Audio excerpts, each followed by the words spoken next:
Friends ఇవాళ vlog అయితే చాలా బాగుంటుంది చూడండి. పిక్స్ని బట్టి మీకు అర్థమైపోద్ది నేను ఎక్కడికి వెళ్ళానో. రాజమండ్రి వాళ్ళకైతే చాలా బాగా తెలుస్తుంది. కడియం నర్సరీకి వెళ్ళామండి. నేను కంపల్సరీగా సంక్రాంతి సీజన్లో తప్పకుండా నేను కడియం నర్సరీ అయితే విజిట్ చేస్తాను. ఎక్కడెక్కడో దూరంగా వెళ్ళే వాళ్ళు డబ్బులు ఖర్చు పెట్టుకునే కంటే లోకల్గా ఉన్న ప్లేసెస్ సెలెక్ట్ చేసుకోండి. ఇంట్లో అలాగే రోజుల తరబడి ఉండి మనస్పర్ధలు తప్ప ఏమండవండి. ఫ్యామిలీతో ఇలా బయటికి వెళ్ళామంటే ప్రకృతితో మనం మమేకమై చాలా రిఫ్రెష్ అవ్వచ్చండి. ముఖ్యంగా జాబ్ చేసేవాళ్ళు చాలా టైర్సమ్గా అయిపోతాం కదండి. ఇలా అప్పుడప్పుడు అకేషన్స్కి చిన్న చిన్న ప్లేసెస్ సెలెక్ట్ చేసుకుని వెళ్తే అసలు లైఫ్ ఎంత బాగుంటుందో. ఇవాళ అయితే నేను హైదరాబాద్ నుంచేమో మా అక్క వచ్చారండి, జంగారెడ్డిగూడెం నుంచి నా కజిన్ వచ్చారు, రాజమండ్రిలో మా బ్రదర్ వాళ్ళు ఉంటారు. అందరం కలిసి ముందే కడియం వెళ్దామని ప్లాన్ చేసుకున్నాం. మా బ్రదర్ అయితే ఇది ఫస్ట్ టైము. నేనైతే ఇప్పటికి ఒక 10 times రాజమండ్రి వెళ్ళి ఉంటాను. రాజమండ్రి వెళ్తే తప్పకుండా నేను మా హస్బెండ్ కడియం నర్సరీని విజిట్ చేసి తప్పకుండా అక్కడ ప్లాంట్స్ కొనుక్కుంటాం. ఈ సీజన్లో అయితే చామంతులు ఎంత బాగున్నాయి. అలాగ రోడ్డు పక్కన కార్ డ్రైవ్ చేసుకుంటూ స్లోగా అలా చూస్తూ ఉంటే ఎక్కడ ఆగాలో కూడా అర్థం కాలేదండి. రోడ్డు అంతా అలాగే ఉంది. మీకు కడియం తెలిసిన వాళ్ళకి తెలిసే ఉంటుంది కదా. తెలిసి కదా అని కూడా దీన్ని నెగ్లెక్ట్ చేయొద్దు. హాలిడేస్కి మీరు ఒకవేళ హైదరాబాద్ నుంచి నియర్ బై ప్లేసెస్ నుంచి వస్తే తప్పకుండా ఇలాంటి ప్లేసెస్కి వెళ్ళండి.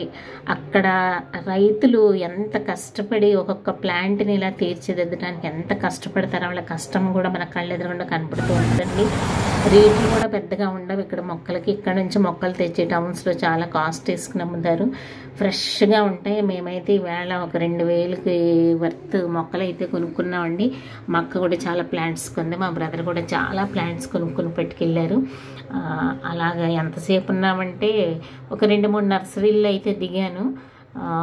ప్రతి ప్లాంట్ని అలాగ మేము చూసుకుంటూ వాళ్ళని బోల్డ్ డౌట్స్ అడుగుతూ మొక్కల్ని, మాకు టెర్రస్ గార్డెనింగ్ ఉంది కదండి, మొక్కల్ని ఎలా పెంచాలి, వీటిని ఏమేం కేర్ తీసుకోవాలి ఎప్పుడు వెళ్ళి అడుగుతూ ఉంటాను. ఈ లోపల ఇంటీరియర్ ప్లాంట్స్ అన్నమాట ఇవి. అసలు లేని మొక్క అంటూ ఉండదండి. ప్రపంచంలో ఉన్న సైంటిస్టుల తలదన్నేలా హైలీ ఎడ్యుకేటెడ్ పీపుల్ కూడా కాదు వీళ్ళు, కానీ ప్రతి మొక్కని ఇక్కడ వీళ్ళు తీసుకొచ్చి ఇక్కడ గ్రో చేస్తారండి. అన్నీ కూడా ఎంతో హెల్దీగా ఉంటాయి. ఏది కూడా వాడిపోయినట్టు ఉండదు, అలాగ ఉండదు. అంటే ఎంతో లేబర్ ఇందులో ఇన్వాల్వ్ అయి ఉంటుందండి. ప్రతి మొక్క దగ్గరికి వెళ్ళి అలా చూస్తూ ఫోటోలు వీడియోలు తీసుకున్న వాళ్ళు ఏమనలేదు. నాకైతే నా చైల్డ్హుడ్ నుంచి కూడా ప్రకృతితో నేను ఎంతో మమేకమయ్యి నేను పెరిగాను. టీవీల ముందు కూర్చోవడం కానీ, ల్యాప్టాప్ ముందు కూర్చుని సెల్ ఫోను ముందు వేసుకుని ఏవేవో ఎలక్ట్రానిక్ గ్యాడ్జెట్స్ పెట్టుకుని రోజంతా కళ్ళని వాటికి అప్పచెప్పేసి సెన్సెస్ని వాటికి అప్పచెప్పేసి ఇరిటేషన్ తోటి హెల్త్ లేకుండా హాలిడేస్ వచ్చాయంటే అంత చిరాగ్గా ఉంటారండి జనాలు.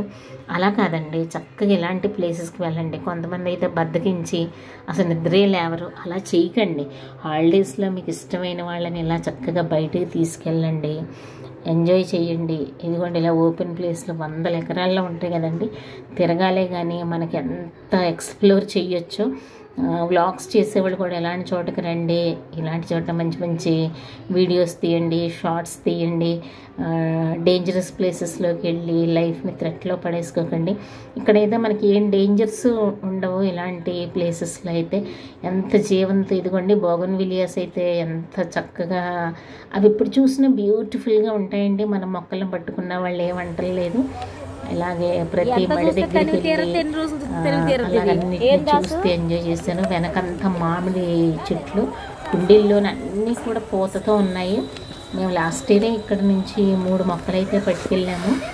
ఈ సంవత్సరం పూత వెయ్యాలి. మరి అంటే మనం అది పెంచడం మొదలుపెట్టిన తర్వాత 3 years పడుతుందంటే మినిమమ్. ఇంకా సీజనల్ ప్లాంట్స్ అయితే మనకి నేమ్స్ కూడా తెలియదు అనమాట, ఎన్ని రకాల సీజనల్ ప్లాంట్స్ ఉన్నాయో. ఇది నా మ్యాన్కోల్డ్ అండి, దీని పేరు హృదయ. మాకెంత అయితే యానిమల్ లవర్స్మో, నేచర్ లవర్స్మో, ఇది కూడా మాకంటే ఇంకా మా అందరి లక్షణాలు కుణికిపుచ్చుకుంటుందండి. మా ఫ్యామిలీని అందరికంటే చిన్నది. మేము ఎక్కడికి వెళ్తే అక్కడ మాతో పాటు వస్తుంది. నేను అయ్యో వ్లాగ్స్ చేస్తానంటూ ఉంటుంది, నన్నేమో వాయిస్ ఓవర్ ఏమవ్వదు, నేను మాట్లాడతాను బుజ్జెత్తా ఉంటుంది. దాంతో లైఫ్ చాలా బాగుంటుందండి. కారు పడతా అయినా కానీ మాతో ఎక్కడికి వెళ్ళినా నన్ను బయటికి తీసుకెళ్ళాలంటే తన కోసమైనా మేము బయలుదేరి వెళ్తాం. నేనేమో ఇలాగ ప్లాంట్స్ ఎక్స్ప్లోర్ చేస్తూ ఉంటే మా మేనల్లుడేమో వాడు షూట్ చేస్తూ ఉన్నాడు. వాడు మంచి ఫోటోగ్రాఫరు, వాడికి మంచి యూట్యూబ్ ఛానల్ ఉందండి, జనరల్ టికెట్ అని.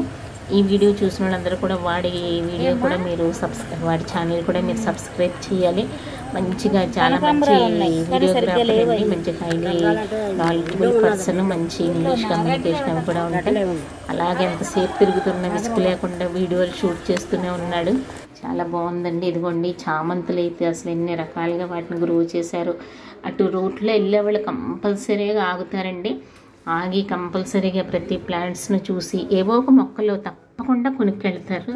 అసలు చామంతులు ఎన్ని రకాలు, ఎన్ని కలర్స్ ఉన్నాయి అసలు లెక్కలేవు. వాటిని పెంచే ప్యాటర్న్స్ కూడా చాలా డిఫరెంట్గా ఉన్నాయండి. దానికి చాలా ఓపిక కావాలి, చాలా టెక్నికల్ స్కిల్స్ కూడా ఉండాలి.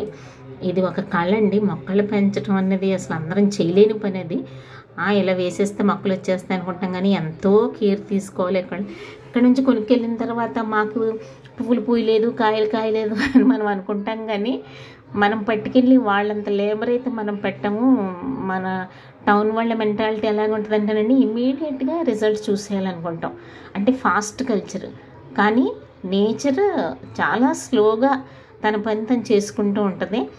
వీటిలో నుంచి ఈళ్ళు రావాలంటే చాలా టైం పడుతుంది. అక్కడ నుంచి అది ఏం ప్లేస్ అంటారు, జాంపేట్ మార్కెట్ కాదండి, దివాన్ చెరువు కాదు, ఈ ప్లేస్ అక్కడ ఒక చోట ఫిష్ అమ్ముతున్నారండి. ధవళేశ్వరం దగ్గర ఫిష్ అమ్ముతున్నారు. వీటిలో బ్రతికిన చేపలు ఏమీ లేవు, కానీ వీళ్ళు కూడా సముద్రం చేపలు అమ్ముతూ గోదావరి చేపలు అని చెప్తున్నారు. చాలా అక్కడి నుంచి పీతలు కొనుక్కున్నాము. చేపలు అయితే ఏవి కూడా నాకు అంత ఫ్రెష్గా అనిపించలేదు. నేను ఎంతసేపు మార్కెట్లో బ్రతుకున్న చేపలే కొనుక్కుంటాను, చిన్నవి కొనుక్కుంటాను. పెద్ద పెద్ద చెరువులో పెంచినవి అవన్నీ నాకు నచ్చవు. పండుగప్ప అయితే జస్ట్ బేరం ఆడాము, 6,000 చెప్పిందండి. దాని టేస్ట్ బాగుంటుంది, కానీ అంత కాస్ట్ పెట్టి కొనుక్కోవడం ఎందుకని అనుకున్నాం. మా సిస్టర్ అయితే మంచి క్రాబ్ అయితే తీసుకుంది, తను హైదరాబాద్ పట్టుకెళ్తానంది.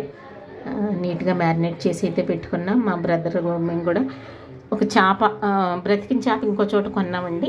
ఒక 4-5 కేజీలు ఉంది. అక్కడి నుంచి కొంచెం ముందుకు వచ్చిన తర్వాత ఇక్కడ యాక్చువల్గా లైవ్ ఫిష్ అమ్ముతారండి, పట్టు అమ్ముతుంటారు. అక్కడికి వెళ్ళాం, కానీ అప్పటికే మేము వెళ్ళేటప్పటికి 11-12 అయిపోయింది. చేపలు అవి అయితే ఏమీ లేవు. ఒక్క చోట మాత్రం ఉన్నాయి, కానీ అవి కూడా మంచి చేపలు లేవు. ఈ నీటి బాతులండి, అలాగే నీళ్ళల్లో చక్కగా ఈ ఫిషింగ్ చేయడానికని ఉన్నాయి. ఆ వ్యూ కూడా చాలా బాగుంది. అవి కూడా ఓపికగా చేపలు పడుతూ ఉంటాయి. అదిగోండి చక్కగా ఎగురుతూ నీటికి ఎదురీదుతూ వెళుతుందండి. అన్ని లెసన్సేనండి నేచర్లో. మనకి సమస్యల నుంచి పారిపోవటం కాదండి, సమస్యలకు ఎదురుగా వెళ్ళి అలా పోరాడాలనిపించింది. నిజంగా చెప్తున్నాను, నా లైఫ్ కూడా నాకు అంత ఇన్స్పిరేషనల్గా అనిపిస్తుంది. అందుకే వీడియో నచ్చిందా లైక్ చేయండి, షేర్ చేయండి, సబ్స్క్రైబ్ చేయండి.